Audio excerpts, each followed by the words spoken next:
নমস্কার, সবাইকে স্বাগত জানাই একটি নতুন রান্না। সবাইকে জানাই সুপ্রভাত। সকালবেলা মুড়ি কি দিয়ে খাবো তার কিছু ছিল না, তাই মা কাবুলি ছোলা আর আলু দিয়ে ঝটপট করে এটা বানিয়ে দিল। চলুন তাহলে আপনারাও মুড়ির সাথে কি খাবেন তার জন্য এই রেসিপিটা আপনাদেরকেও দিয়ে দিই। এই রান্নাটা আসলে শুরু করতে হবে আগের দিন রাত থেকেই, কারণ কাবুলি ছোলাগুলোকে আগের দিন রাতেই জলে ভিজিয়ে রাখতে হবে। পরের দিন সকালে সেগুলোকে ভালো করে ধুয়ে নিতে হবে আর কয়েকটা আলুর খোসা ছাড়িয়ে নিয়ে বড় বড় করে কেটে নিতে হবে। এই আলুগুলো আর আগের দিন থেকে ভিজিয়ে রাখা ছোলাগুলো সব কিছুকে সিদ্ধ করতে বসাতে হবে।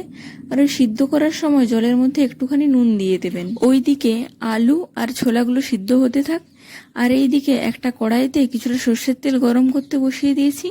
সেই সর্ষের তেলের মধ্যে কিছুটা পরিমাণ চিনি দিয়ে দিলাম আর কুচনো পেঁয়াজ দিয়ে দিলাম। এবার এই পেঁয়াজগুলোকে বাদামি হওয়া পর্যন্ত ভালো করে ভাজতে হবে। বাদামি করে ভাজা হয়ে গেলে এর মধ্যে আদা রসুন বাটাটা দিয়ে দেব। আদা রসুন বাটা দিয়ে এটাকে আরও কিছুক্ষণ করে ভালো করে কষাতে হবে।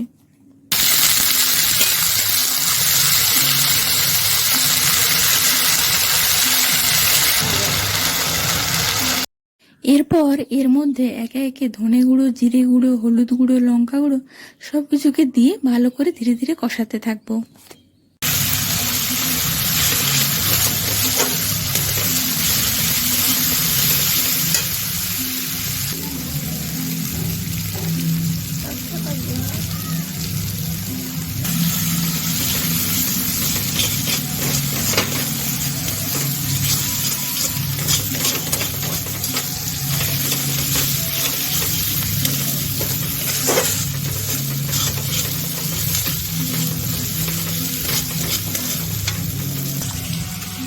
মশলাটাও ভালোভাবে কষানো হয়ে গেছে।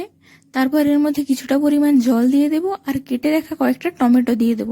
এই টমেটোগুলো যতক্ষণ না পর্যন্ত গলে যাচ্ছে ততক্ষণ পর্যন্ত এটাকে আবার কিছুক্ষণের জন্য কষাতে থাকবো। এইদিকে মশলাটা কষাতে কষাতে ওইদিকে ছোলা আলুটা সিদ্ধ করতে বসিয়েছিলাম, সেটাও হয়ে গেছে। এবার ওই আলুগুলোকে ছোলার থেকে আলাদা করে নিয়ে আলুগুলোকে হালকা করে একটু দলে নিচ্ছি।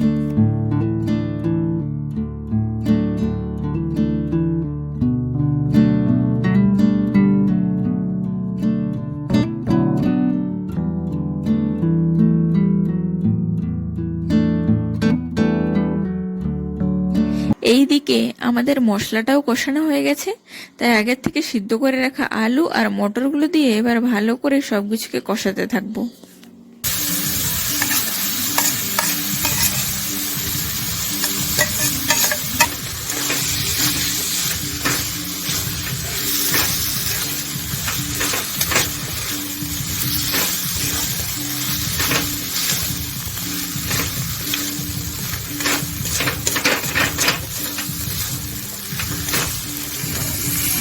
এরপর এর মধ্যে কিছুটা পরিমাণ জল দিয়ে দেব, দিয়ে এটাকে ফোটাতে থাকবো যাতে মশলাটা আলু আর ছোলার মধ্যে ভালোভাবে ঢুকে যায়।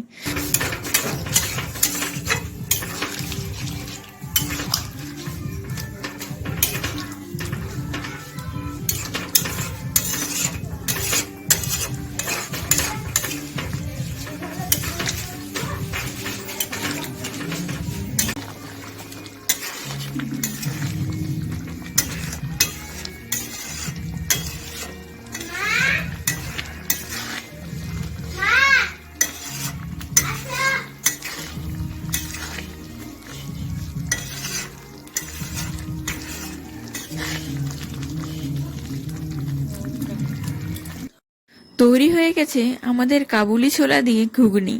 এবার চলুন পরিবেশন আর খাওয়া দাওয়ার দিকে যাই।